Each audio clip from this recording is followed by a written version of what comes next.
So remember that we start our week today. And about this topic, we will discuss about self-produced urbanization and what opportunity means in cities. And this class starts today. Actually, the class started yesterday when you wrote at the start. And you will make an analysis about whatever we discussed today to provide some certain design answers on Tuesday, on December. Okay? So I want to explain briefly, I want to talk briefly about the assignment because we graded the assignment last Tuesday, and we have the feeling that not everyone is getting the analysis yet. We have time to do it, but my recommendation is that you read the assignment carefully because everything is really explained there. So basically the analysis asks you to write 2 to 5 sentences. Each one, remember that, each one should provide a design solution and a design proposal and what design produced in the human experience. So you will choose a case study. You will look at it's an aerial view that you analyze and then you make 5 sentences. Each sentence should say one design thing that you recognize in that image and the human experience. And while you're doing that, you highlight these things in the images. Okay? Each sentence has one highlight. One of them should have a citation. And in Chicago style, citation means that you have a number here and a footnote, and you have a no citation in the bottom. Yeah. After you write that, and you understand how this space works and how this design analysis produce some certain human experiences, you got something. You say the big things that this project is doing is, and you create a sentence, you create a claim, and that is number 1. Sentence 1 is the claim that is basically what these design ideas are producing. So you have the first one is a claim. And finally, you produce 6, which is the final, we're calling that final transition. Imagining that this is just the paragraph, and this is just one paragraph of 6 sentences. And how this connects from another one to the future sentence. So then you produce a video. And the video is not just your image and the recording of your voice. The image is an animated video. That's the reason it's animated. And then you highlight every single thing that you discovered here, and you highlight it in the video, and while you are highlighting things in the video, you read your sentence. We want you to have an A+. We don't have A+ here, but we want to have A in this analysis. So any question about the analysis that you will do in the day? Yeah, Lee. What software do you recommend to make a video? Sorry?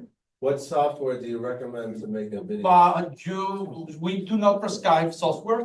I can say what I prefer to do. Okay. I usually use Zoom, and I share my screen, record my voice while presenting this in PowerPoint, and that Zoom produces a video, and you can drop the video in Panopto, and you have the video. Yeah, what do you guys do? What do you guys do exactly? I use this free software called DaVinci Resolve. Okay. It's just amazing. DaVinci's good. DaVinci is a good one. And It's it's a free free. software. Yeah. It's free. Any other one? Any other one?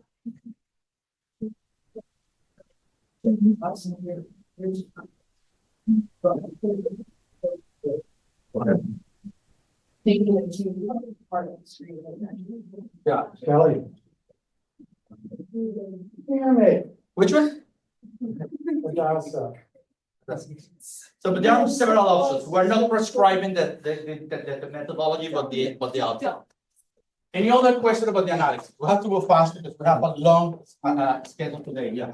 If the no number got removed when I pasted it in Google Slides, so you want just like a star or something? You can put a number here, write the number and put the number here. What happens if I can't get the number small? Please slide. It's okay. It's okay. We can have a number with not. Okay. That's good. I don't know, you guys are pretty strict. Put your kids on that WhatsApp. A little. Who's not on WhatsApp? We have one person who's missing on WhatsApp and we have two people not identified. If, so in WhatsApp, we're asking you to write a text saying your name. That helps the bot of WhatsApp to put your names in the list. Any other questions about the analysis? Okay. So, sorry, I'm going in a rush today, but Thursday I'm really busy. Okay, now I want to present our leaders of the session, Tyler and Julie. They will discover what's the point. What's the point? So What is the point? what's the point? Yeah, what's the point? So yeah. So we get to sort of take over the laptop. Yeah. Do you wanna, I can scroll and. Julie. Thank you. Okay. All right. So for this week, we're gonna sort of wrap up the key questions at the end here. So we're gonna get straight into sort of our subtopics that we found out from our discussion posts. And so the first subtopic that we're gonna cover is sort of emphasized, and we're calling it spatial justice, with the sort of sub question being, how are rights to urban space negotiated? And some of the questions here Hadassah posed: can there ever be a truly democratic or equitable process for determining whose claims to urban space are recognized and those who are erased? Pratima suggested that, is it possible to improve living conditions in slums without displacing residents to protect not just their homes, but also their histories, relationships, and the communities they've built over time? Ali suggested, in what ways can cities formally recognize and support self-produced neighborhoods like squatter settlements without erasing the community-driven structures that make them resilient? And how does this balance reshape our understanding of urban development and equity? And so for these guys, there was sort of an emphasis on the first reading, but overall in the discussion post, but for the squatter reading, this one also sort of came into play. But overall here, spatial justice, sort of, the reading spoke to sort of the distribution of land from the government and sort of private developments. So sort of interesting in how people claim their land and what protections they have over it. You wanted to take over? So the next topic we had was urban planning influenced by political powers. And Evelyn said, how do class dynamics and political powers influence Oops, sorry. the distinction between what is considered illegal versus legitimate in urban spaces? And this is kind of the balance where I feel is like government good or bad when it comes to urban planning.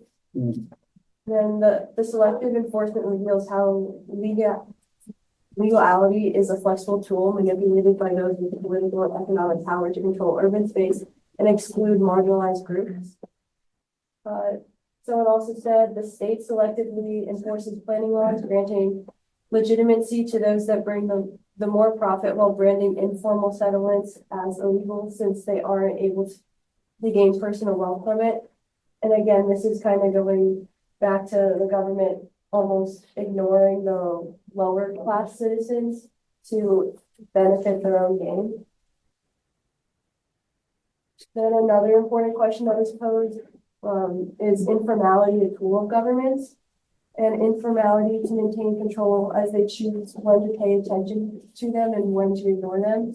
Governments maintain community and the environment, while higher authorities tend to use government as a weapon, which this is again painting government in more of like a negative light.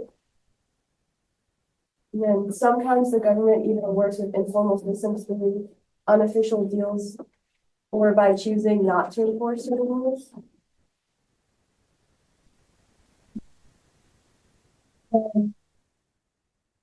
So Ali asked a very important question in her response, was how can we and informal communities help their voices be heard? So I feel like this kind of almost segues back to a connection from last week's lecture with allowance and how can we allow people's voices to be heard? And then for subtopic 3, I feel like this one sort of relates to the other two that we've talked about, but we've kind of deemed it as being public interest versus the private power. And so how can urban development balance community needs with the influence of these sort of private interests in the market-oriented planning, as we saw in sort of the India reading? Some of the big questions here that kind of relate to this topic are, should public land and tax incentives be given to private corporations without enforceable guarantees of public benefit? My own response was, should more responsibility be placed on governmental agencies to distribute land to developers with intentions that would sort of benefit social stability rather than look towards their own economic gain? How can the people's interest be prioritized over profits? And then Damien can't join us today, but he had some insight on this topic as well. To what extent do informal settlements show the limitations of urban planning in theory in terms of its inflexibility and inability to adapt to the people's needs? Damien says that this question posed by Samiha expresses the limitations of self-urban planning and proposes, where is the line where the public interest needs to be boosted by private power and the government's aid? And he also emphasized how to bring human life into first world architecture, saying, in the US environment today, we have lifted private power over public interest numerous times. How can we learn from these communities who create what they need and implement these ideas in today's first world society? And so we'll go back to the top here and sort of touch upon our overarching questions for the week. So the first one is sort of how to develop without disturbing. This touches upon sort of property rights, squatters, sort of these private developers, which we've talked about. How does power shape cities?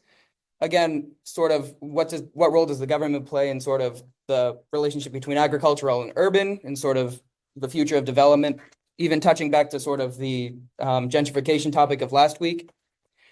What does it take to balance public needs with the private interests and power? Again, that's pretty similar. That relates to these other ones too. And how can architecture challenge the influence of political power in urban planning to create more inclusive spaces in cities? And finally, can governments act as both a facilitator and barrier in architecture? And how do we determine when it supports or suppresses inclusive design? You want to sort of write those down in sort of a freehand, I guess, shorten them up a little bit?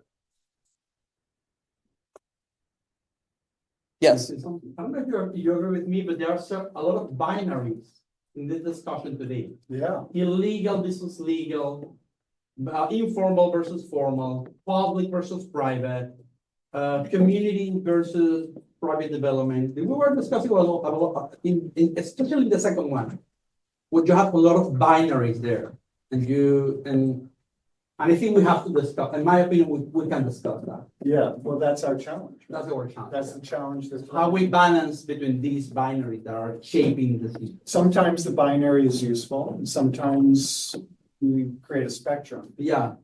So And that's- how we understand and expect. I think I can talk a little bit. Well, you're the formal, informal spectrum guy. So Yeah. we're counting on you. I'm both formal and informal. Right, you're spectrum. Yeah, I'm unexpected. You're on the spectrum. You are the world's foremost expert on formality on the spectrum. I claim, that's my claim. Oh, thank you for that. That you, Dr. Cardona. Yeah. Yeah. Perfect. So we're all lucky. Yeah. Yeah. Yeah, that was good. That was good. Yeah, Yeah. we have a challenge now. Ooh. Yeah, that's difficult. So thank you, Tyler and Yoli. Please. Thank you. We'll see you at the end of class, I guess. Hi, Kelly. Glasses. Yeah. And my glasses are foggy. So I'll go first. Okay. So Tyler, remember that, so I think that's difficult, but no, it's not difficult, but everything that we do not discuss today, we have to discuss that on Tuesday. Right, because we have to answer it. So my comment that at the end of the class, you have to summarize what was answered and what was not. Okay, definitely, yeah. Okay, so in a lot of ways, the basic topic of the week of self-produced communities is a tough one, and it's big, and it's got a long history. And and the second reading by Robert Neuwirth kind of is a really great portrayal. He lived in informal settlements around the world, self-produced communities around the world, and he talked to the people who lived there, and he brings back this really intimate report on what's the mindset? What is the operating, what are the rules of the operating system? What is the decision space that these people are occupying and what drives their decision making? It's a really useful thing. I know you're in the habit of reading the first thing. Anytime there's a first thing on the list, you just read the first thing, not the second thing. But that second thing, wow, it's a really powerful and an important piece of writing. The first thing by Ananya Roy, she's like, it's like takes for granted that everybody knows all this. And she's making the point, hey, it's not just these so-called illegal squatters who are breaking the rules. It's all improv all the time. People need a place to live. They self-produce their homes and then they collectively produce a community. And the governments, what Ananya Roy's main takeaway point is, I would say, is that governments are improvising. They're like shooting from the hip and they're doing whatever they think. You know, some of them are motivated by altruistic, what's best for the nation state of India. But so many of them are like, what's going to put money in my pocket? So in a way, these questions are way beyond what I'm prepared to respond to, and I apologize. But some of them, I'm going to try to gear this basic thing, this more basic presentation. I'm going to try to gear it to address some of these questions as best I can. Okay. So here's the itinerary I've prepared for today. Planetary urbanization.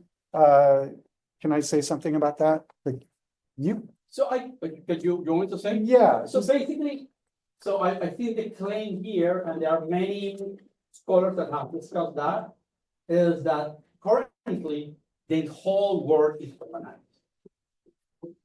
Everything is urbanized, which doesn't mean that everything is a city, huh? Right. There's a difference. It's a different thing. But everything, the bottom of the sea is urbanized. Yeah. Because there's probably an internet connection. Because there is a cable that connects.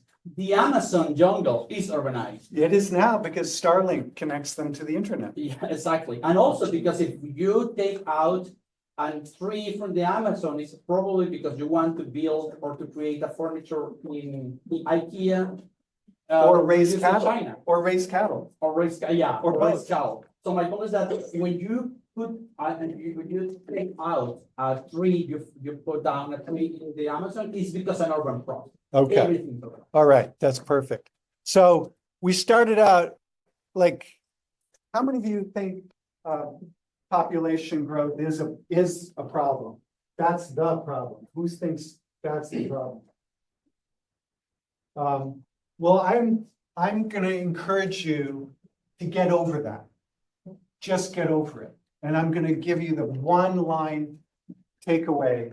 It's not so much the number of people, it's the per capita impact on the planet.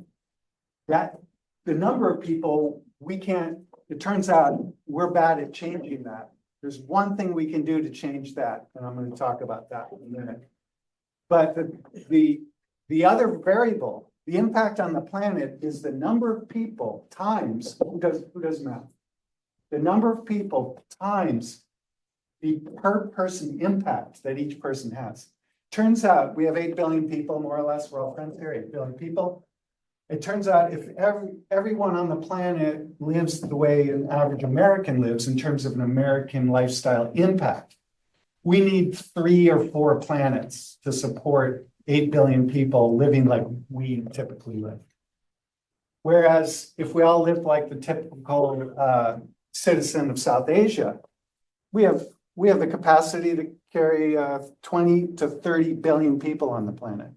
So it's not so much the number of people, it's the per person impact. And do architects have an impact on that? Wow. It's just about the biggest, we're the ones who have the biggest impact on that. So welcome to the profession. Don't worry about the number of people, worry about the per person impact of the lifestyle.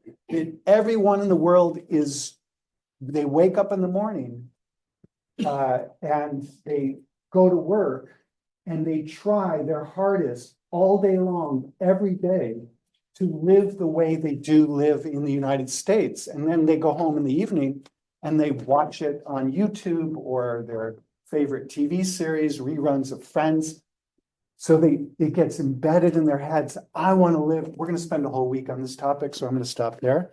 But it turns out this old white racist guy in England, Malthus, he said, this is a problem. We have linear growth of resources, but exponential growth of population. We're going to reach a crisis. We wealthy white men racists need to do something about it. What do you think he proposed that we do?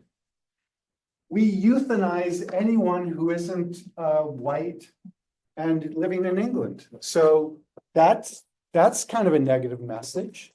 Thank God he was so wrong that it turns out the other forces of the operating system of capitalism, among other things, and science and technology, made it so that we can feed the world. We have the resources to feed the whole world. We just have to choose to do it. It's a choice now. We are consistently choosing in the United States this week to not do that. But generally, the forces of history, and we're going to look at that in a moment, are saying, hey, this is going to work out. Everything's going to be okay, at least in terms of population and food. So this is the chart we showed last year, which shows the population growth that we've been showing. And it shows still going up at 10.9 billion in the year 2100. Right? And here's the birth rate. Well, not just the birth rate, but the survival rate, the percentage of population growth. Throughout human history, families have parented 6 children, but then 4 of them died. So, you know, it's been basically the replacement rate for most of human history, going back hundreds of thousands of years since humans have existed. Still in the Amazon, even with their Starlink internet connection, they have about 6 children and 2 of them survive to reproduce on their own. So for the longest time, this is how humans do it. Then because of soap and water and shelter in the Industrial Revolution, those 6 children survived. And so we have this huge increase in the survival rate of children and a population boom.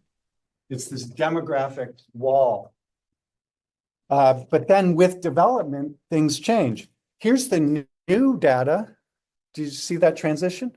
Here's the update. That's last year's graph. Here's the one for this week.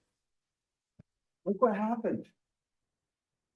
This peaked in the new date of what I call peak human. I made that up. Peak human is 2086 at 10.4 billion. Woohoo! That's much better than 11 billion. And look at that. What we expect in the year 2100 is a negative growth rate.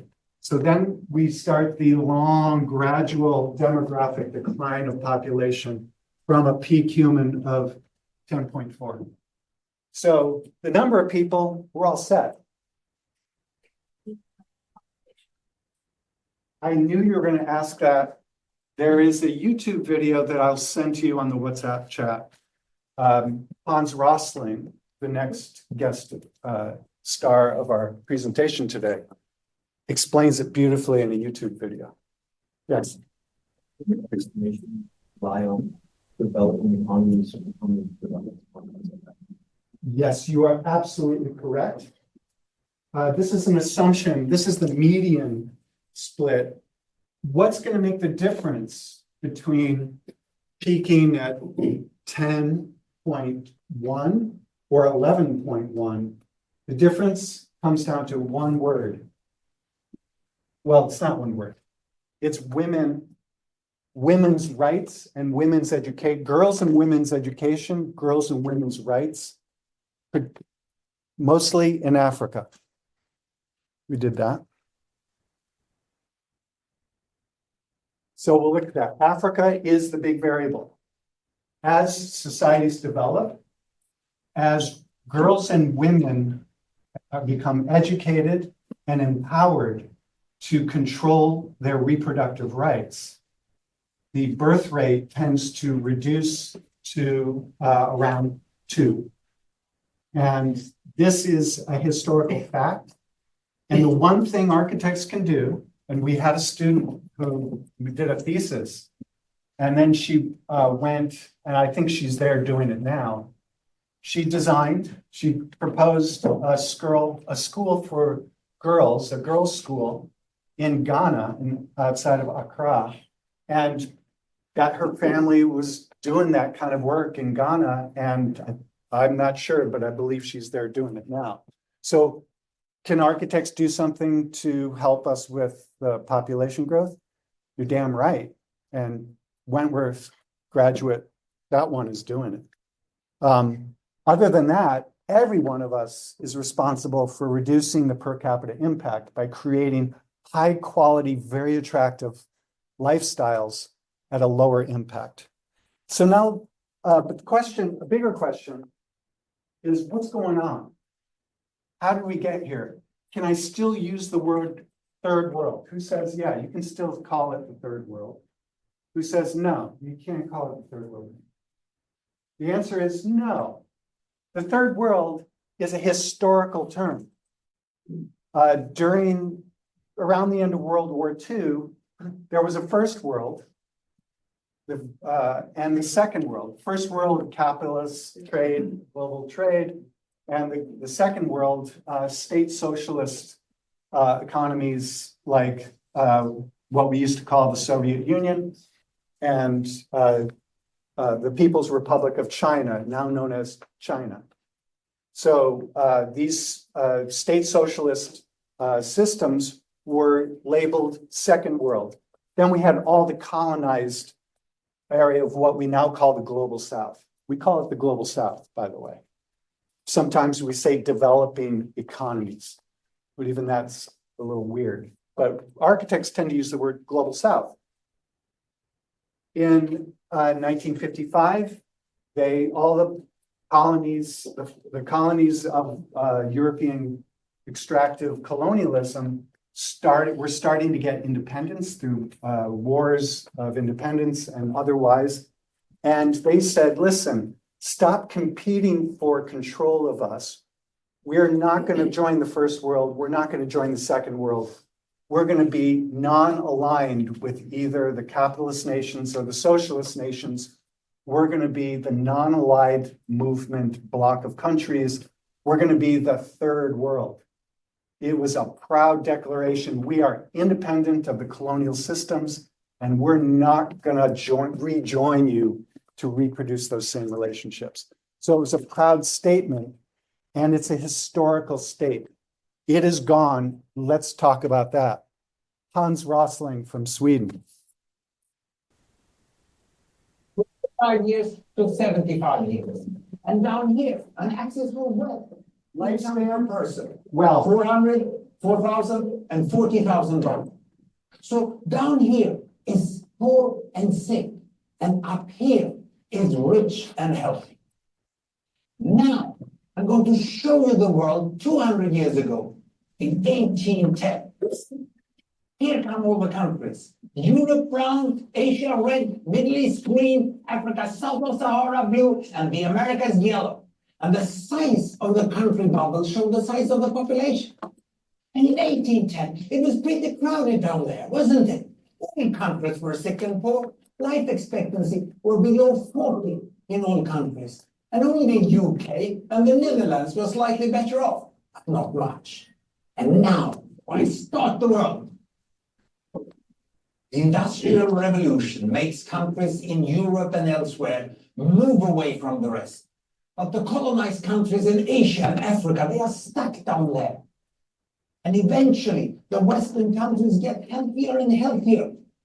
And now we slow down to show the impact of the First World War and the Spanish flu epidemic. What a catastrophe. And now I speed up through the 1920s and the 1930s. And in spite of the Great Depression, Western countries forged on towards greater wealth and health. Japan and some others tried to follow, but most countries stayed down here. Now, after the tragedies of the Second World War, we stop a bit to look at the world in 1948. 1948 was a great year. The war was over, Sweden topped the medal table at the Winter Olympics, and I was born.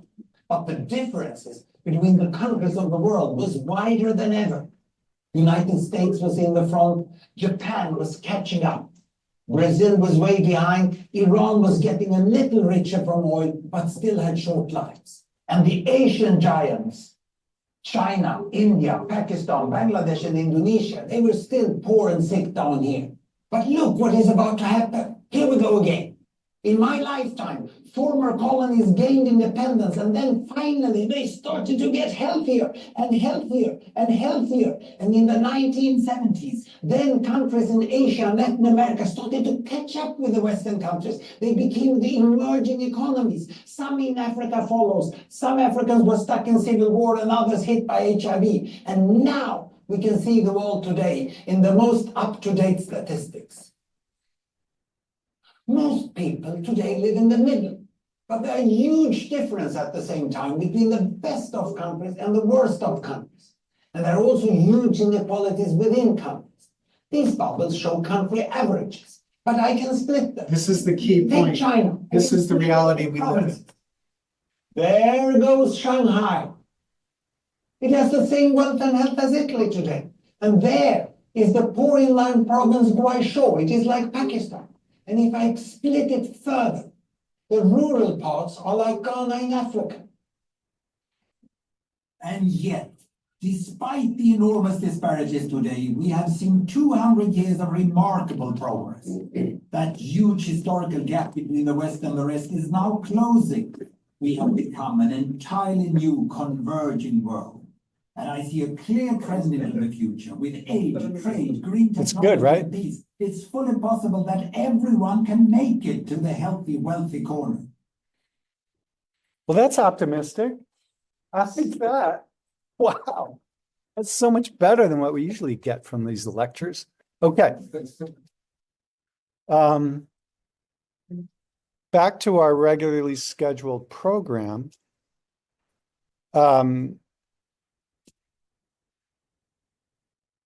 One of the most popular TED Talks in history are Hans Ross. Yes. Do you think it's possible to, not really guaranteed, but to get, he's talking about the healthy and the wealthy. Do you think it's possible to get people to be healthy without being wealthy, or do you think that connection is necessary?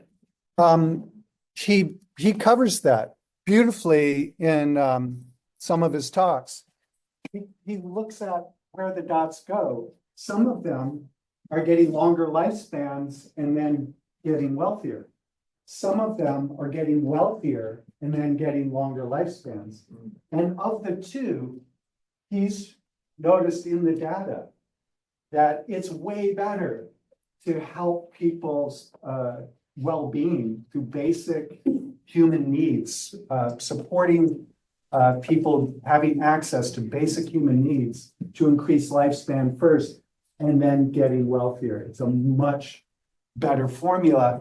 And if you look at the United States, the trick we're pulling is no country has ever been so successful in human history as the United States. And we are now in the process of dismantling that lifespan advantage of all this wealth. In terms of wealth, no one's ever been so successful. And now we are aggressively reducing support for basic human needs and reducing the lifespan. We have the lowest lifespan of the developed countries, and we're about to make it worse. So it's a really interesting experiment, unless you're a victim of it, but it bears out what the historic data shows.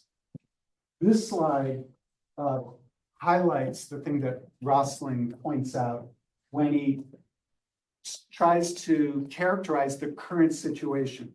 It used to be you could point at Singapore and say third world country. It was expected to starve to death, as we talked about, but now no longer. Now it's one of the most successful societies in history. you can't point to a part of the world and say third world. You can point to certain places and certain populations in every city of the world and make a similar characterization. The people who have the worst situations and people who have the best situation are neighbors within every city in the world. So the third world is no longer distributed geographically south of the equator versus north of the equator. It's distributed. The conditions of what we used to call the third world are now distributed within every city in the world, including Boston.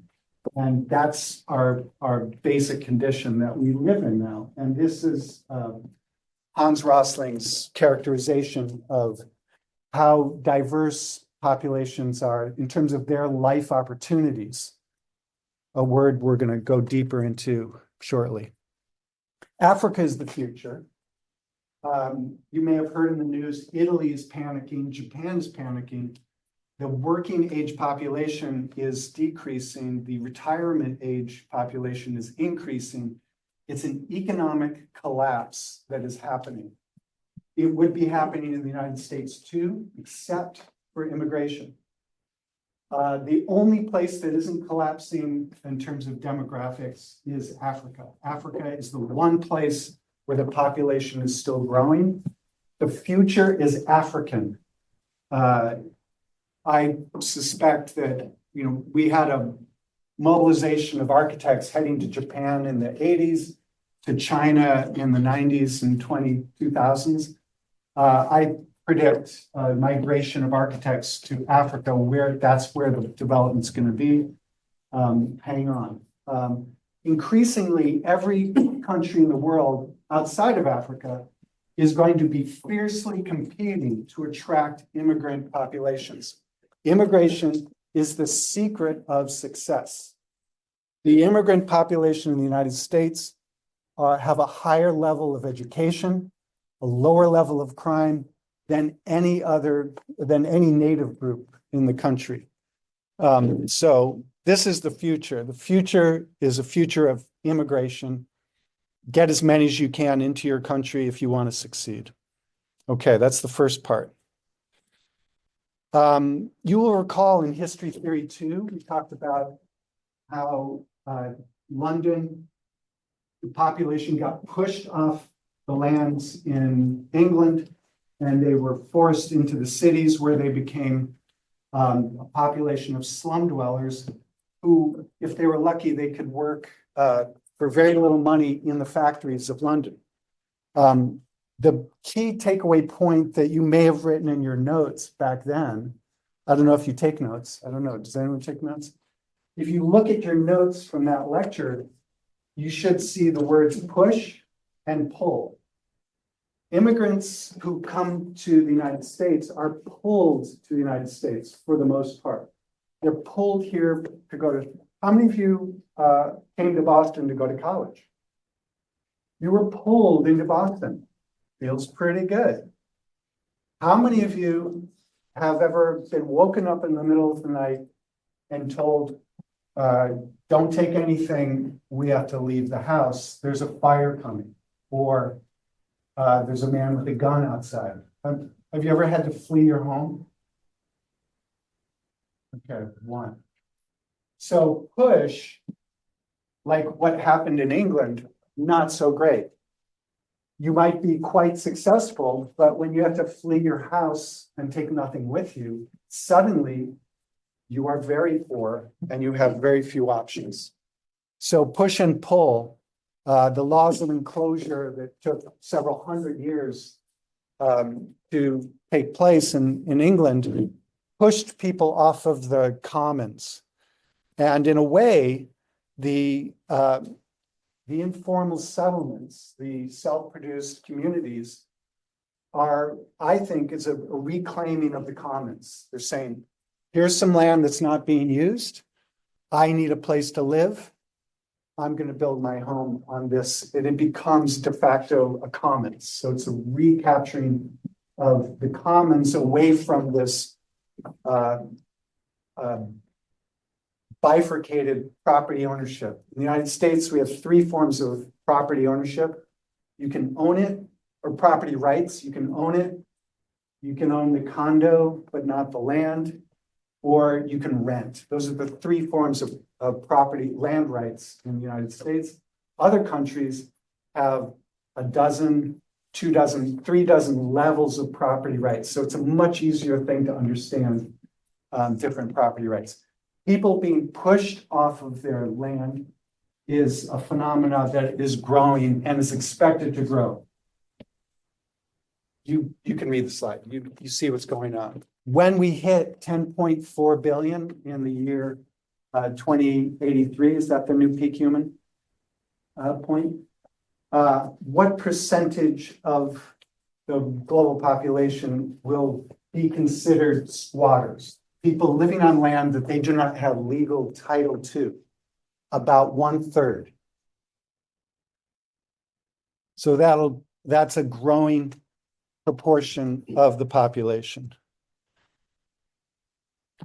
And the thing that is pushing people off of land are natural disasters and man-made disasters. And increasingly, there's a blurring of the line between natural and man-made. Very often, if climate change is increasing the frequency of natural disasters, so-called, are they natural anymore? What would be an example of a man-made disaster? And when you say climate change is more natural or man-made disaster? Well, if we accept the proposition that climate change is anthropogenic, the human release of carbon into the atmosphere, then the increasing frequency of disaster, of flooding and hurricanes is man-made in part. Take the example of Katrina, Hurricane Katrina. A hurricane hit New Orleans. That happens. Hurricanes happen. But the intensity of the hurricane was made higher by the high temperatures of the Gulf of Mexico. Okay, that's pretty subtle. But let's talk about two other things. For hundreds of years, the Army Corps of Engineers have hardened the edges of the Mississippi River and all the rivers that contribute to the Mississippi River in order to protect farmland from flooding. So whenever you harden the boundaries, the banks of a river, you increase the volume and velocity of the water flow, and you're making the flooding much worse downstream. So we spent 100 years hardening the banks of rivers. We're going to spend the next 100 years removing that concrete and try to landscape those rivers so that we reduce the flooding downstream. That's a man-made deepening of the crisis. The second thing is no insurance company was willing to offer homeowners insurance to huge swaths of New Orleans because they were in the floodplain. So what did the government do? They eliminated that operating system of checks and of market forces. Friends don't let friends insure homes in the floodplain, you're going to lose money. So the US government stepped in, they subsidized the insurance for homes built in the floodplain. So what did people do? They built in the floodplain. Entire communities were flooded in Hurricane Katrina because of this, because they built in the floodplain. That is a direct result of a human operating system error that was subsidized home insurance in those neighborhoods. Does that make sense? That's one example we could go. So the takeaway here is, wow, 1951 compared with 2023, the number of people pushed off of their land, it's booming. So this is likely to, this was not part of the prediction of 1/3. So it's going to make all these problems more serious. That's where these people come from. The megacities of the world are filling up with people pushed, not just people pulled in a positive. Remember, pull is positive. You got pulled to Boston to go to Wentworth. Push is negative. People were woken up in the middle of the night and having to flee their homes, and they end up in cities. So you notice we're going back in history, kind of looking, building, answering questions that were raised by our first lecture 2 weeks ago. So these are deeper and deeper forms of questioning that were triggered by that first presentation of materials. So here's a reference point, and I wanted, if I had time before class, I would have put the note citation here, so you see how this gets footnoted, because this is an important reference point. Has it been updated? Is there a better one now? Yes, there is a one from 2016. Yeah. Yeah, Does it still have 5? 5 components, yeah. 5 components of what we used to call slums, then we called informality. I have that in my slide later. Okay, should I skip this? No, go ahead. So I don't have time. Okay, I can. You do this? Yeah. I'll tag you in. Okay. Boom, boom, boom, boom. The other thing I want to point out is that when people are not sure they're going to be living on this, in this location much longer, what happens? You stop investing in making the house better. You stop investing in making sure there's clean water, good sanitation. And one of the things that makes living in this neighborhood vulnerable is that private developers, this is getting to some of these questions, private developers, governments say, well, this is all illegal, so we can dispossess these, we can displace these people easily, and you can do phase 2 of your development, which is exactly what, I haven't been, but that's exactly what happened. We built some more of these towers right next door. And so this is a very convenient land bank available for development. If these were legal residents, it would be much more difficult for large private developers to do what they do. So it's a symbiotic relationship. The private developers and the governments benefit from these communities because it makes it easy to clear the land, take ownership, and continue the development. Next topic. It's not all bad. The triumph of the self-produced communities is the next story. This is personal. I got a 3-month grant and I went to live in Indonesia, and I was having trouble finding a place to live. And I ended up living in an informal, self-produced community. In Java, they're called a kampung. And I ended up living there. I was there for a 3-month grant. I stayed for 4 years. It was great. It's a self-produced community that the streets become the playground. It's like the Woonerf idea that, if we haven't talked about it yet, we will talk about the Dutch Woonerf, where you don't say only cars here, no children, only children here, no cars. No, we don't have that kind of space to specialize like that. This is a playground that sometimes a car will come through, but it's the collective living room of the community, and you can walk through them. People will smile.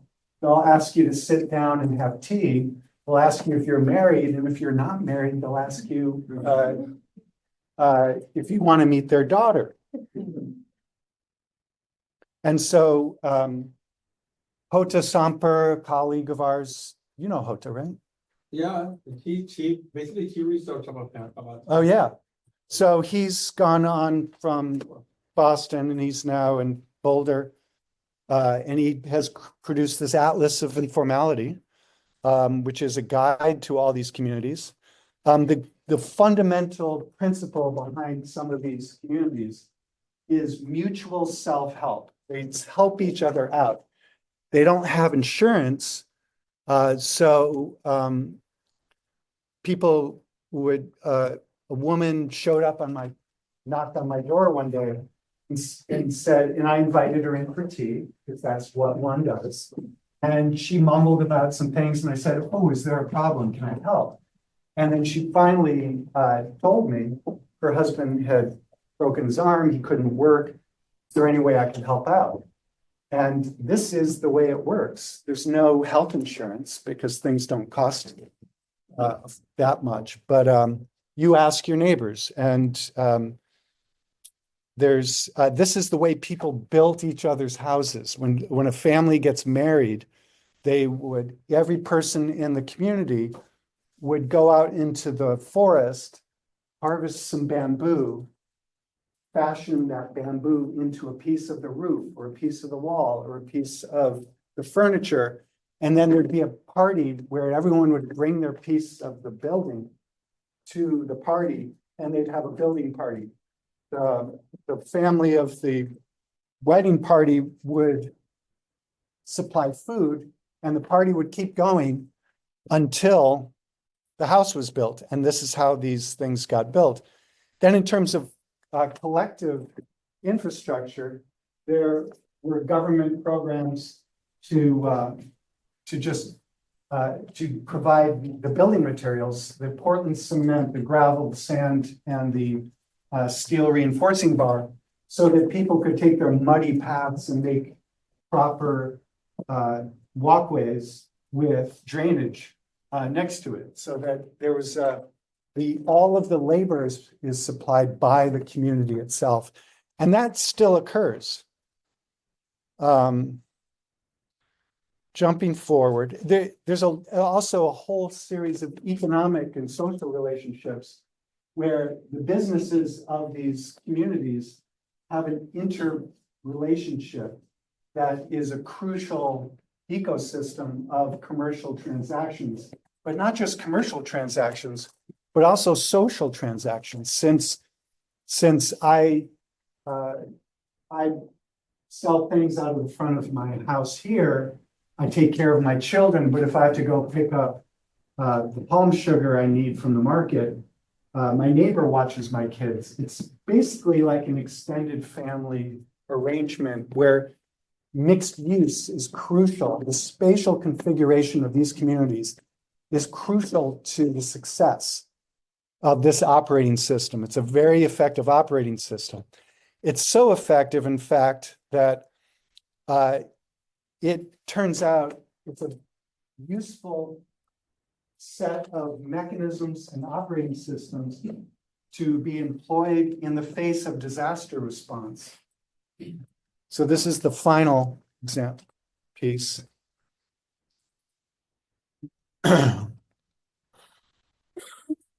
2004, largest, at the time it was the largest earthquake ever recorded. It triggered a tsunami.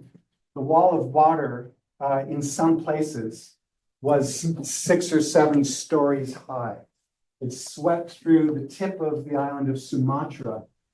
And I woke up the first day after Christmas, sleeping on the beach in California, and said, "Oh, this is horrible. This is so horrible. This is not my problem."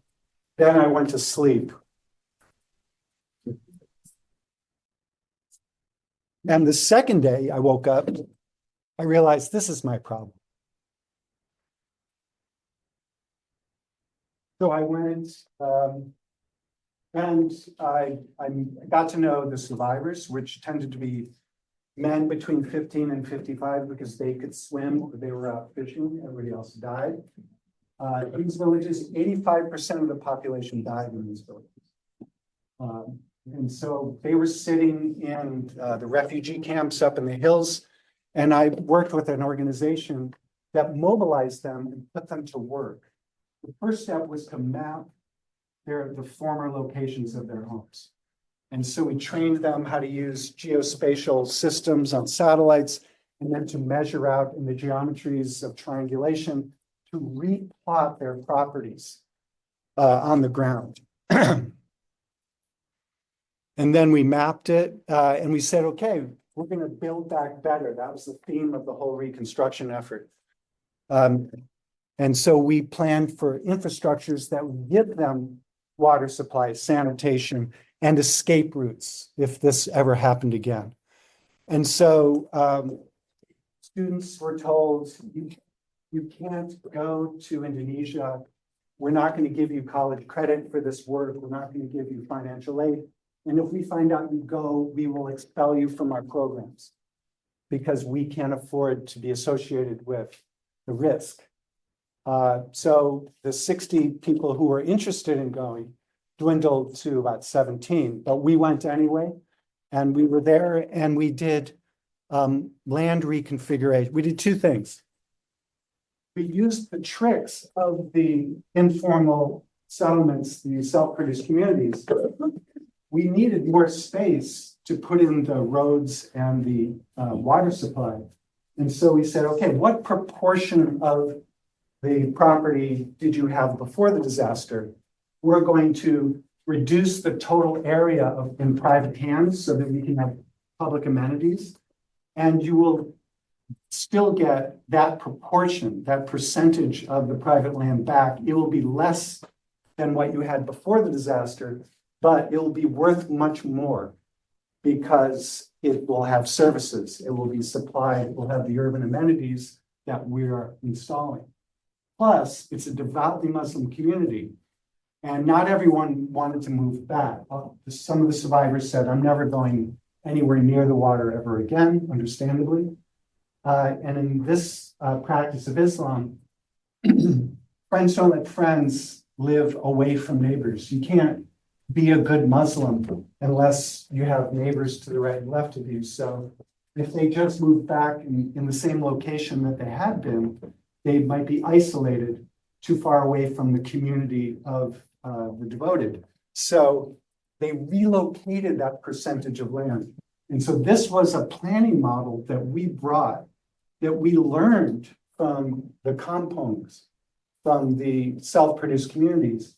And we brought it as a strategy of self-production of rebuilding the communities after the disaster. The other thing that the engineers, the international engineers came to, that was easy. Yeah. The engineers, because I wasn't the only foreigner that showed up, there were dozens of engineers and designers, and they would have these meetings in tents every day, and then twice a week, and then once a week. And I brought my Indonesian colleagues to one of these meetings. And these otherwise excellent professionals trying to help out, they said, we have to make sure that these people are not allowed to rebuild their homes. They're going to do it wrong. They don't know how to use rebar properly to protect from the next earthquake.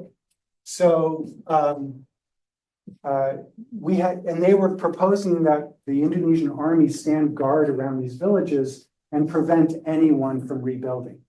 Well, our response was to encourage Oxfam and others to simply drop building materials off their truck. No formal arrangement, just put piles and piles of sand and rebar and Portland cement and plywood and all the building materials anyone would need to rebuild. Just leave it laying around so that people could rebuild. And my organization, we made a comic book to show how to do rebar properly, the key elements of a seismically secure steel reinforced concrete frame and masonry units. So the governor of the province declared it a success. The director of the reconstruction effort declared August to be village planning month. That was our model, was village planning. And it went viral. And we went home. They rebuilt. Yeah, okay. This is the image I sent you the footnote for on the WhatsApp chat. Just to show you how to do that. And that's okay. That's the example that indicates that these improvisational strategies for self-production is not just an illegal thing that we need to stop at all costs. It's actually, there's no force in the world that will prevent this from not only going on, but growing and becoming a much more important part of how people house themselves. And not just in the former third world. See how I used third world, but I said former? Not just these increasingly dispossessed populations of the global refugee boom, but it's also who else other than these mega cities of the global south, who else is facing housing shortages? Anyone we know of? These strategies are available to us to adapt and figure out how to alter the operating system or displace the operating systems with which we produce housing. I don't know how to do it, but maybe one of you will figure it out. Maybe some of you will figure it out, and we can start producing housing at the level that we need to keep the costs affordable and within range of the median income earners of the United States. Okay, Tag. Great. So I have a challenge today. I don't know if you know that I teach this class in Technological in Monterrey for Oh, I every fall. just one quick thing. I used to give this lecture and I just saw all these slides. I used to give this lecture and I have all these slides here that are from the world's foremost expert on the way these things work. And I'm happy to say I don't need to show this anymore because he's with us here today. Yeah, thank you. I can go there. So I don't know if you know that I used to teach this class in Technological Monterrey for the last 5 years, but I have a problem. I spent a semester talking about it. Yeah. Class about this topic. So, and I have to do my best to talk about this in 45 minutes. And I cannot do it. Or less. Look, I gave you. Yeah, so for that reason, what I won't follow the whole slides. But I invite you guys to look at these slides later. And if you have something that you want to discuss with me in a studio time or on Tuesday class, send me an email and we can discuss other people. I don't have time to go up for all these slides. I will pick some of them. So, and instead of going to the slides, I will ask you to interrogate some of these topics. So, because I don't know if you agree with me, Robert's presentation was quite amazing. It was really good. So I consider you already an expert in this topic. So I will ask you now to interrogate certain topics. So be prepared, breathe, because I will come with a lot of questions and I want you to participate. Okay, can you do that? Awesome. But before that, I have to define informality, because we were talking a lot about informality. So I will define informality with 2 ways. One is doing an informal section later. We'll see that. And second is to understand what is formal. What do you think is formal? I'm gonna do the definition. The formal definition of formality is everything that is within the current regulatory framework, period. That's really simple. Everything that is inside, within the current regulatory framework is formal. Are you follow that? Okay. Who defines the regulatory framework? The system. So everything that is below or within the operating system is formal. If we were discussing since day one that we want to gain the systems and to understand how this operating system is producing inequality and is producing man-made climate change and is producing poverty, does that make sense to follow the regulatory system every time or not? Probably we can challenge the regulatory system in order to have a better world. So, but to define that even better, let me give an example. Imagine that I'm a professor from Wentworth, and for some reason, my daughter is going to college now. My son is going to college next year, and the salary that I'm having here is not enough to support my life. So I have to do a second job. Okay?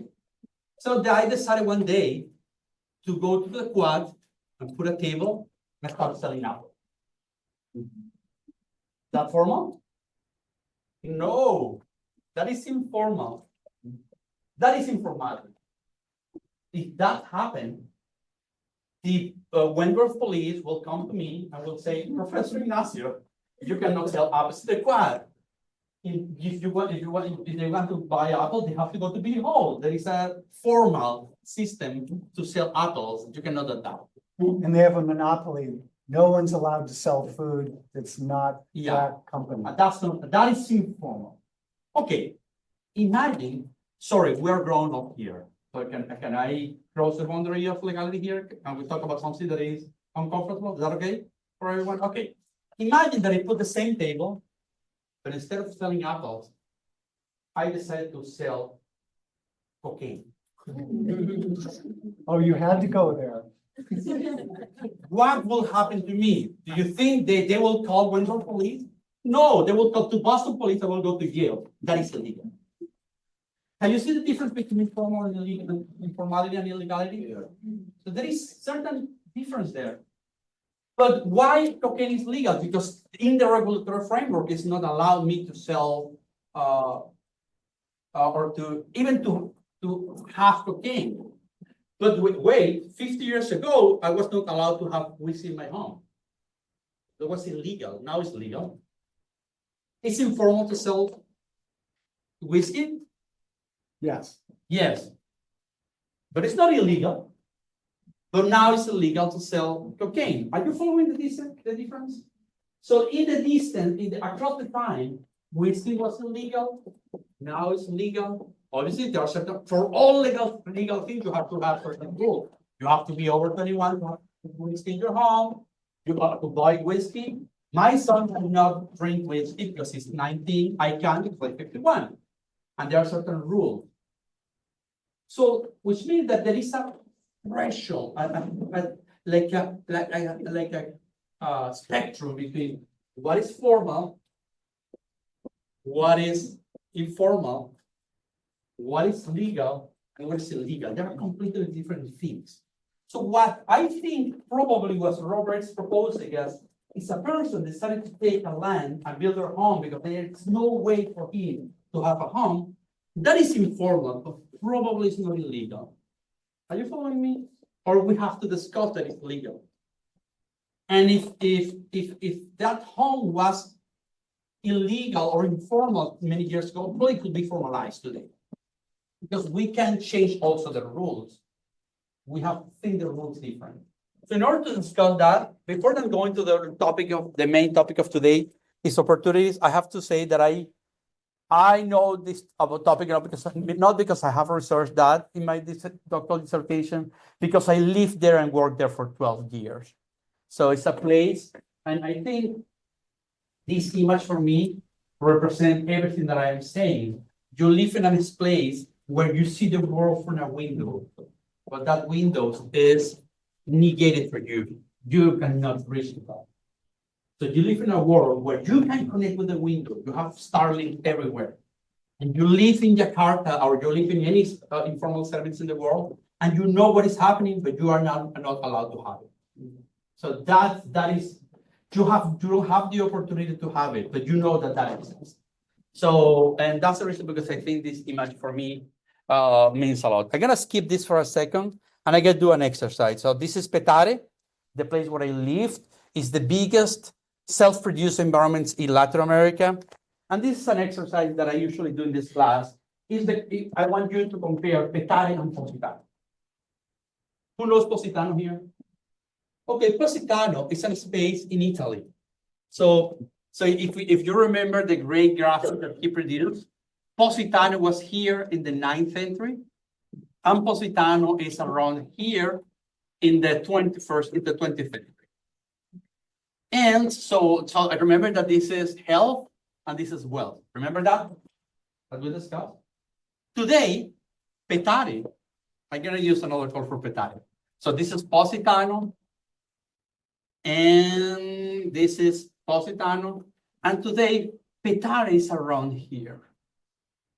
The question here is, in between the 9th and the 20th century, Positano moved gradually from here to here. This was an issue of time. So in the 20th century, thank you, Robert. In the 9th century, Positano was an area, was built in a hill, built by people. They have no sanitation. They have no water supply, no durable homes. Some of the elements that they find in Islam, according to the United Nations, they have no land tenure. And across the time, they improved gradually, 9 to 29th century. How many years? So you have, you are made by very 11 centuries to improve gradually until what they are today, one of the big hotspots of tourism, of our touristic attractions in the world. You can see the Bay of Naples there, drink a wonderful Chianti wine, and enjoy one of the most expensive food in a place that was a slum 11 centuries ago. Today, Petare is what, today in the 20th century, is the same that was done 11 centuries ago. My question here is, do you think Petare will be Positano in 11th century? It's just an issue of time. That's the question. What do you think? So they improved in 11th century from here to here. Petare is right there now. Do you think in 11th century Petare will be Positano or not? What do you think? I think that is yes, it will be. Robert's think that it does. Okay. You think that no, there is no way. Raise your hand.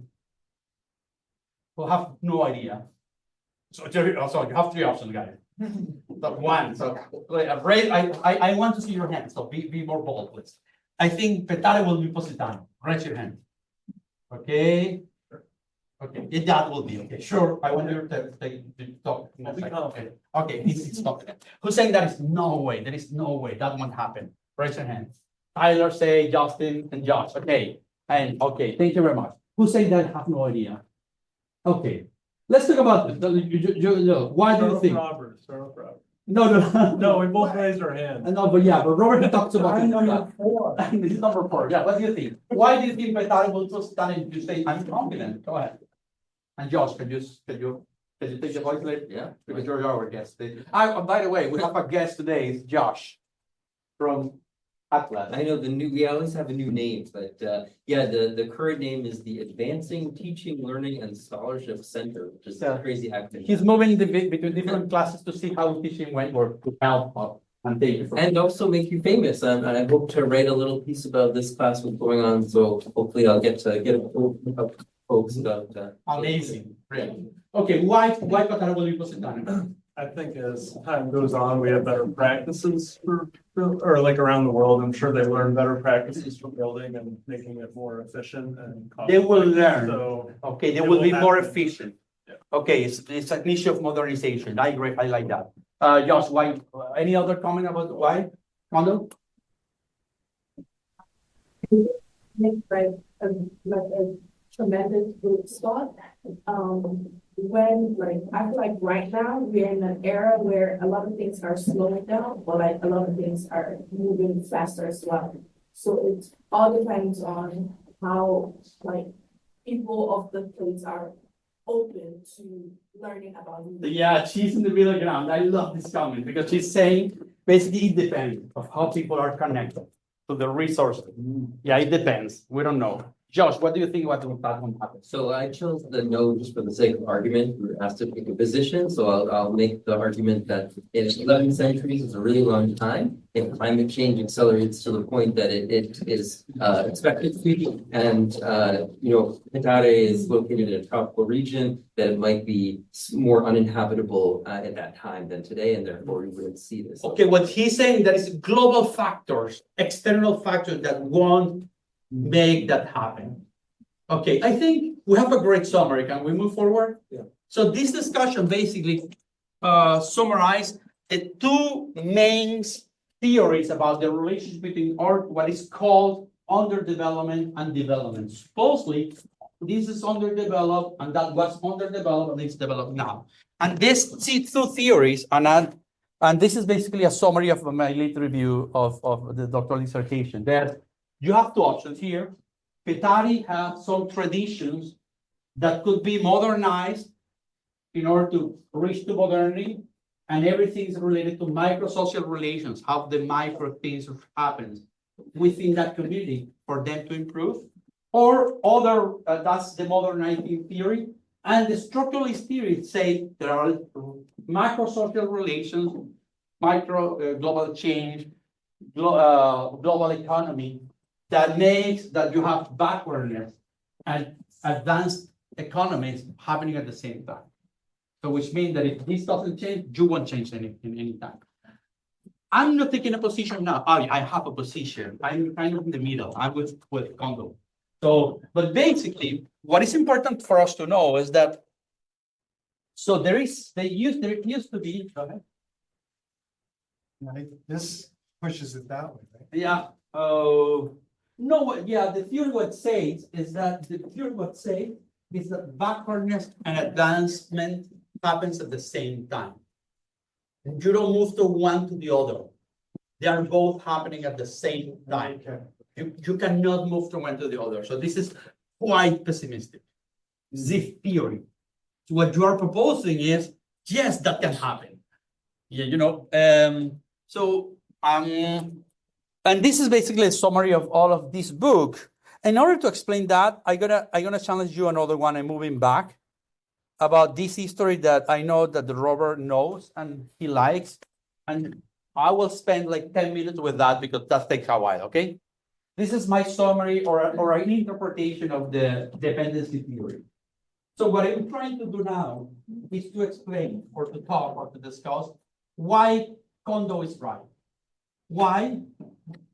Sometimes if we don't change external factors and connect people with resources, people won't succeed.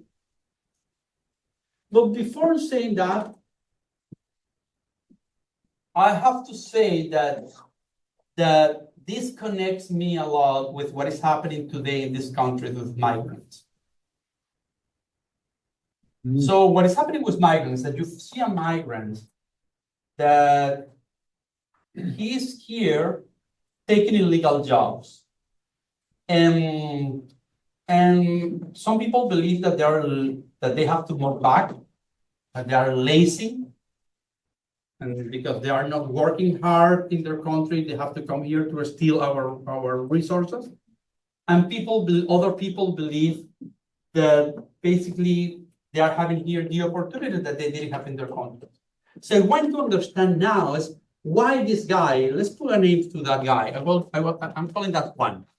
Why Juan decided to come to the United States? Or instead of living there, instead of staying there. So I don't know if you know that Africa and Latin America used to be the commodity providers of the world. We give commodities, and you know that. And basically what was called the first world changed the commodity into products. So this is how the global economy works. So we produce commodity in the global south, and we manufacture these commodities in the north. So what's happening here is that commonly Juan, and this is the first step of the equation, Juan have a great crop of land, and I will say now for today that he will be extracting sand. Okay, I'm trying to see if we can eliminate how the system works. So he produced sand, and the sand, I'm gonna change that to $10. Okay, every piece of sand, I don't know, let's say kilograms of sand, he sold that into $100. But he cannot manufacture that, because there are few industries in the global south. Basically, we produce and we transport that to the north. So that goes and have a cheap transportation, And this goes to, what is the headquarters of Owens, Illinois that produce sand? I think it's in Illinois.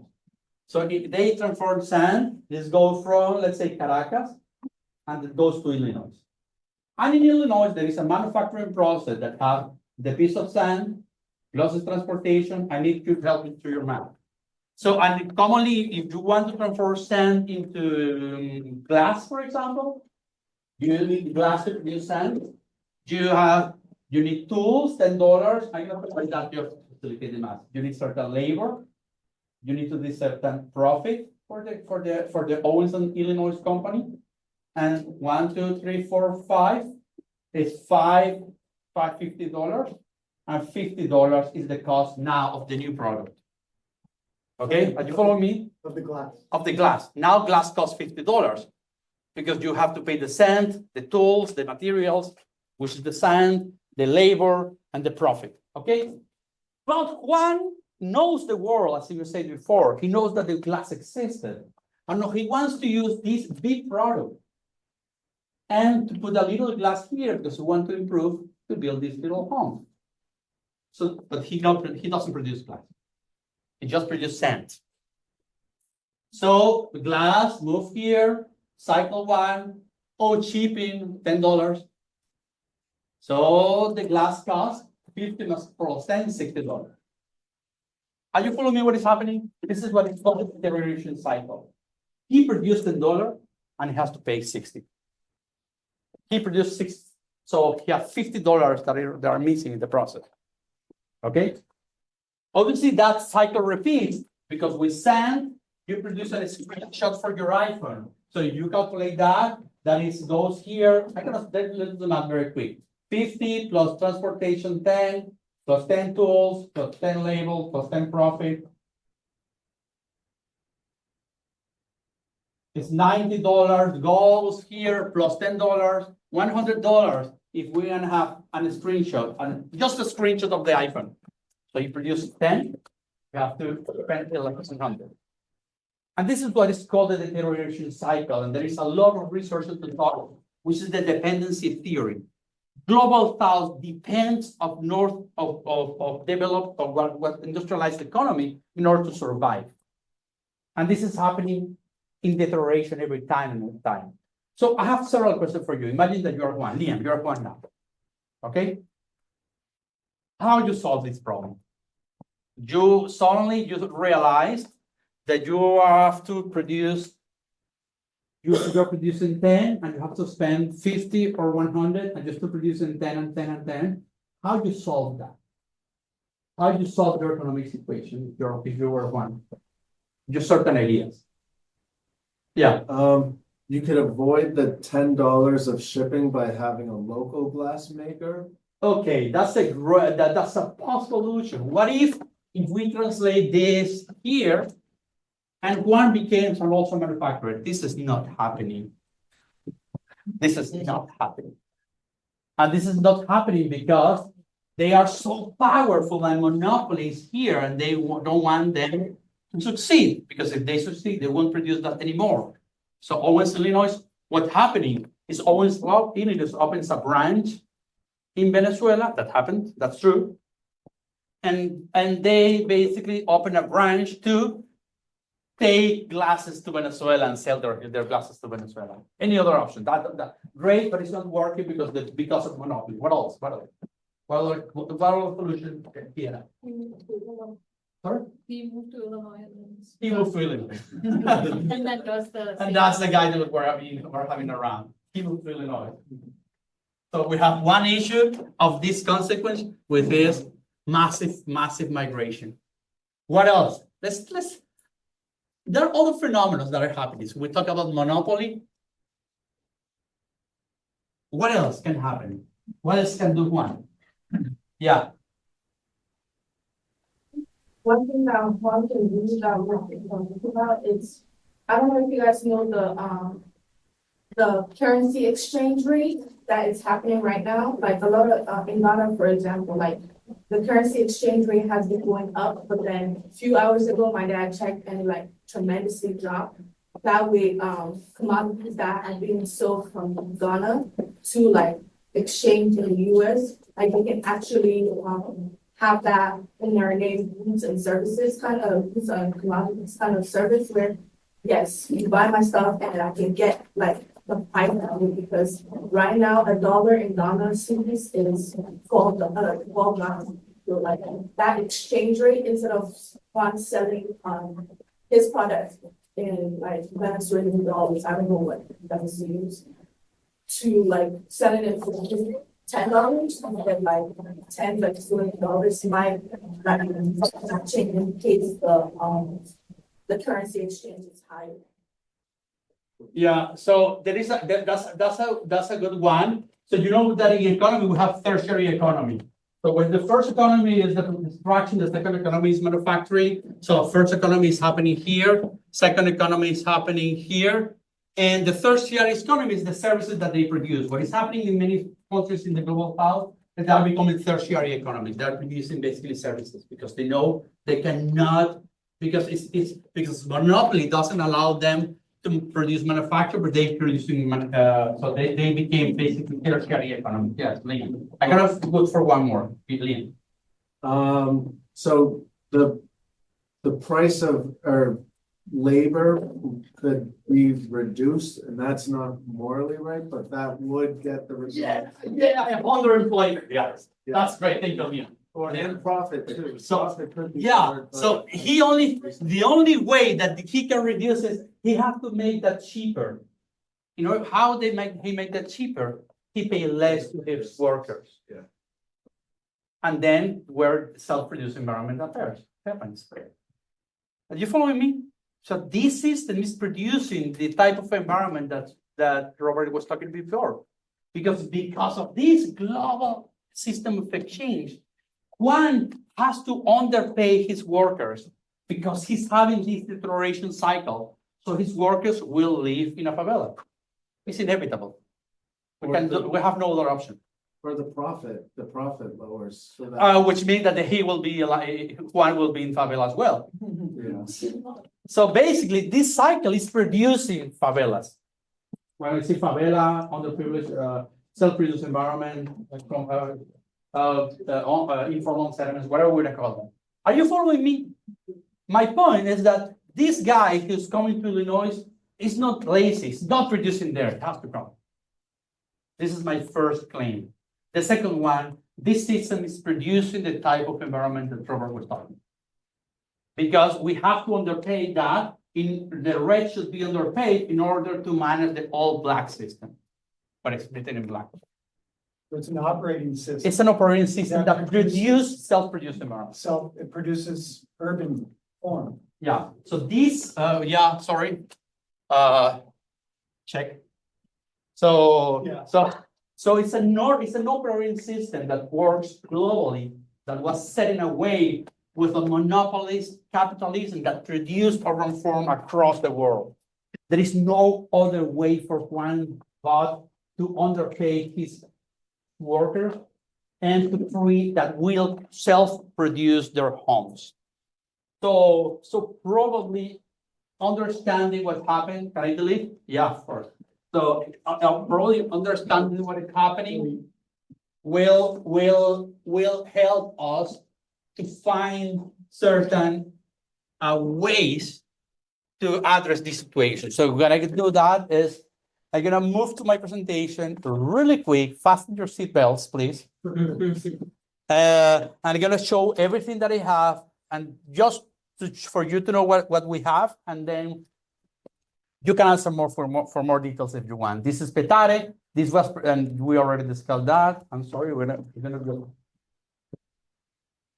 So we know that there is a system that produces Petare and Positano, and that comes with this doctoral thesis from my doctoral dissertation called Spatial Opportunities for Self-Produced Environments.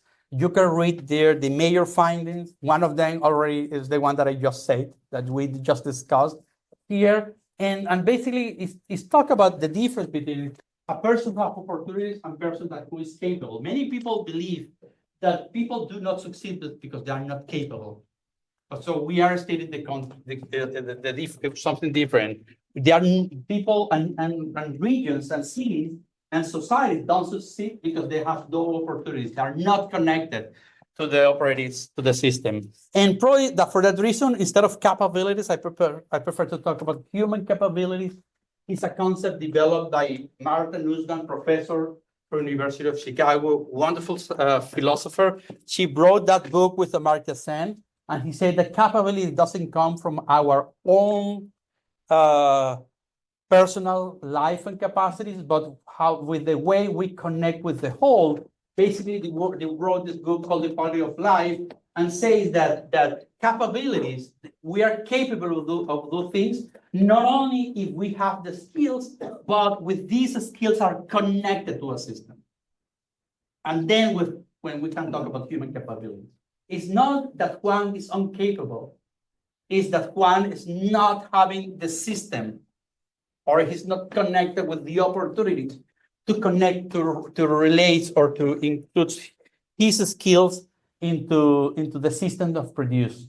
So in that book, and I want to highlight that because I think it connects a lot to us, Alexander summarized human capabilities about we as human beings, how we participate in the production, and how we create democratic states. And democratic states includes freedoms of association, access to public spaces, such as roads, parks, and public accommodations, including public transportation and so on. My point is that the way we design the city also will permit that guy, to connect to the opportunity that the city probably have. And when sometimes these places are negated, and that's a reason because we have self-produced environments everywhere. And these are photos from Argentina to Quibera, to Mexico City, to Caracas, and so on. It's happening mostly in the global south. This is the map that shows the amount of the places where self-informed settlements are, and it's basically the global south.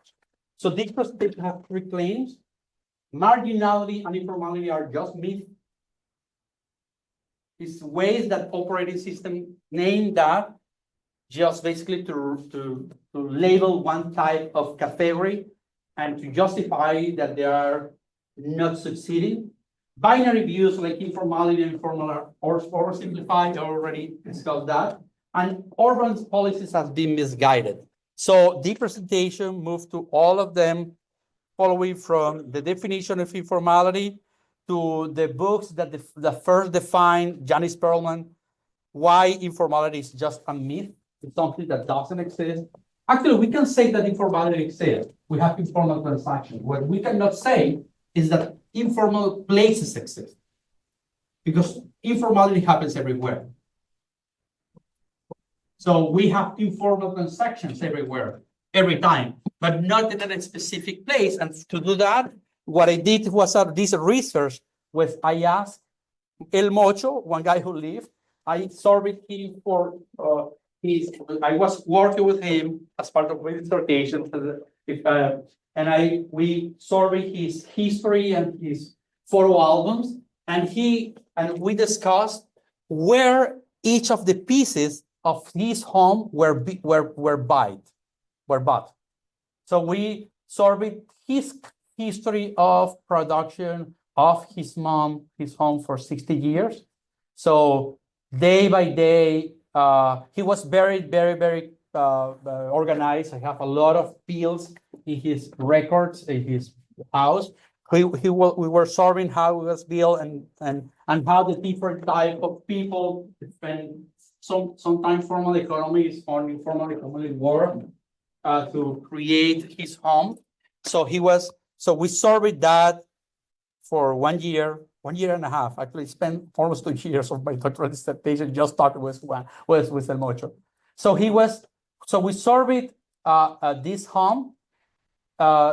Again, I can talk about each slide, but just believe me that I can explain how the construction of each part of the home happened. To conclude that this binary V doesn't work, and then we categorize how materials, tools, labor, and capital, and we classify how many of the materials were formal, how many were informal or illegal. So because sometimes he went to a hardcore, so to the Home Depot or the equivalent to Home Depot in Caracas, and he bought something and paid taxes, but it's formal. Some of the part of his home were particularly formal. Some of them were informal because he had out of transaction, and I have to say some of them were illegal. He had a problem and he steals certain parts, and he was very honest with me in that part. And that's the reason because he's not really a mocho, and we categorize that when we concluded that his home was 100% formal, 30% unrecorded, and 12 informal and 27 illegal. So this house was formal and informal at the same time. So, and this is basically to conclude that the informality exists, yes, but it's a fragment of everything. And actually, I don't know if you know, in my condo in Cambridge, the board of trustees, they are building a little gazebo in the backyard. That is informal, and we're in Cambridge. It's illegal. It's also illegal, and we're having that fight. So informality is everywhere. That's my point.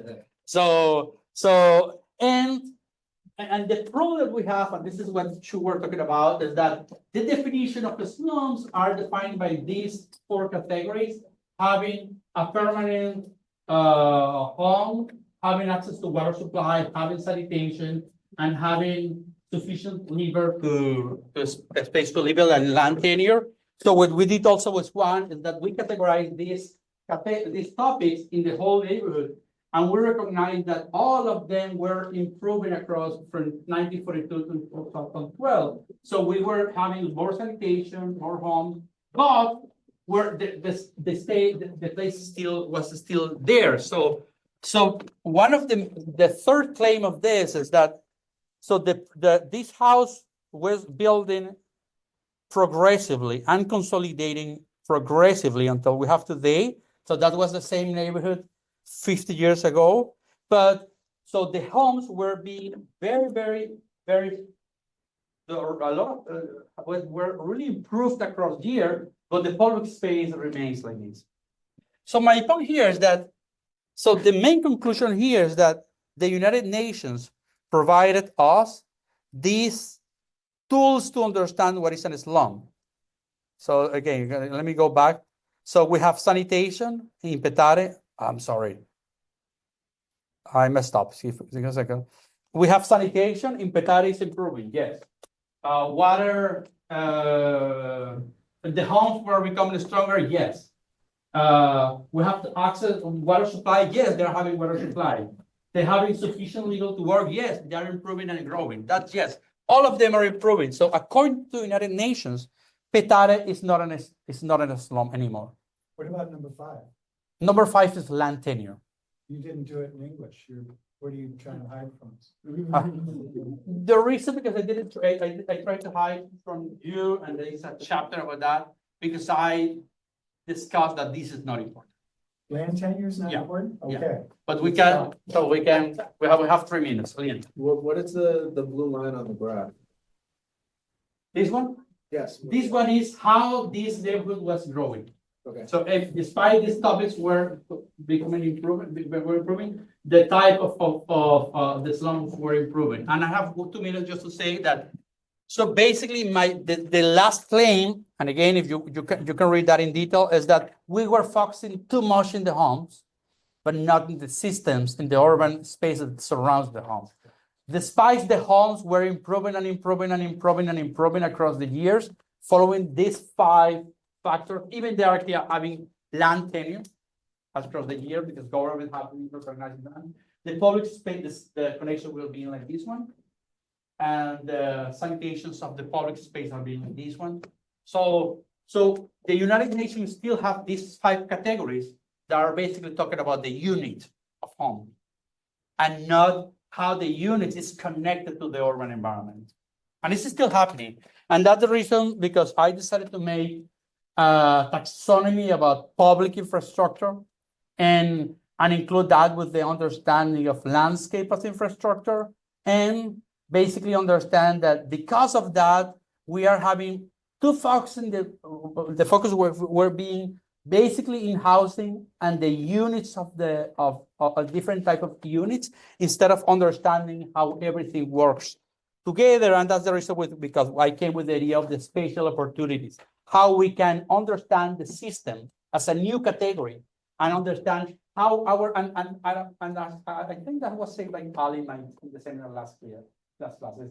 It's not that important the homes and not even the public spaces, but where you locate the public space in order to increase access. So we're coming back to the topic of last class.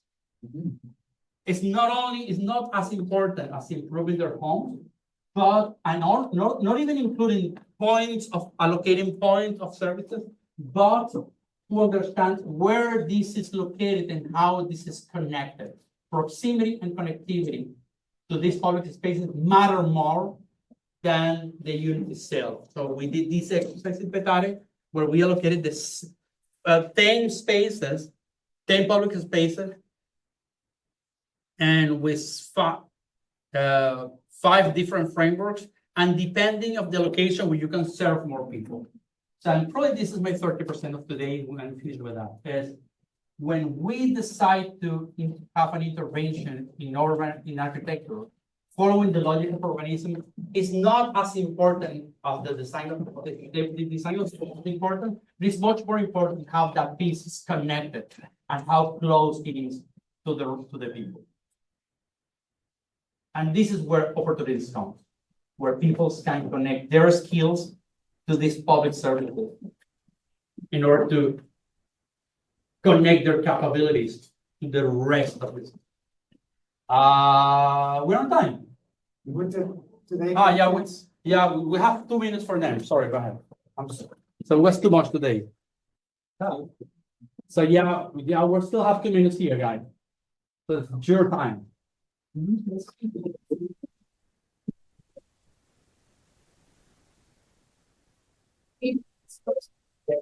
I don't know what you wrote down about this. You want to just sort of go through which one? So remember, this is the second time we do the check exercise. They will try to summarize what was answered and what is not. We have to answer that. It's in Then the I'll say same. something about that one and that one. And they will include that report in the Google Doc. Okay. Yeah, sure. Cool. So for the questions that were kind of touched upon today, for this first one, or how are the rights to the urban space negotiated? This was briefly touched upon by Robert, saying like the land rights were distributed. You could either own it, you could rent it, or sort of have a condo situation, but it's not entirely addressed. The next question is, how can we learn from communities? We feel like this was touched upon pretty much and answered, but there's so many different opportunities that could address this question. Specifically the Kempang, sort of the roads becoming the playgrounds to look for, or the Sambatan sort of gift economy. You want to take the next one?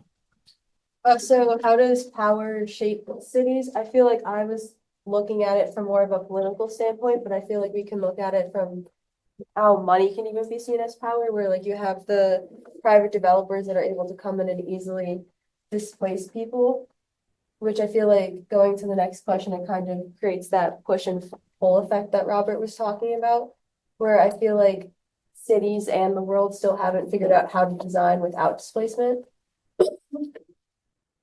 And then looking to that one too, I feel like it was kind of touched upon for the tsunami instance here, where it's sort of, unfortunately, the only way to sort of develop without disturbing is sort of having a fresh slate, or a clean slate, I should say. And that sort of plays into the next question as to how we can sort of, what does it take to balance these binaries? Is unfortunately, maybe it is sort of a clean slate.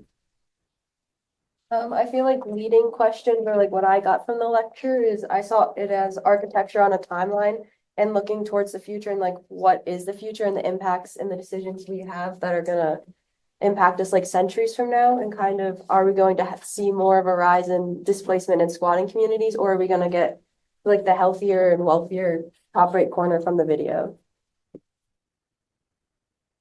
And yeah, I guess as Robert noted here, this final question, it can tie into the kind of architecturally challenging these political powers, but I think this could definitely be addressed a little bit more in the future. Okay,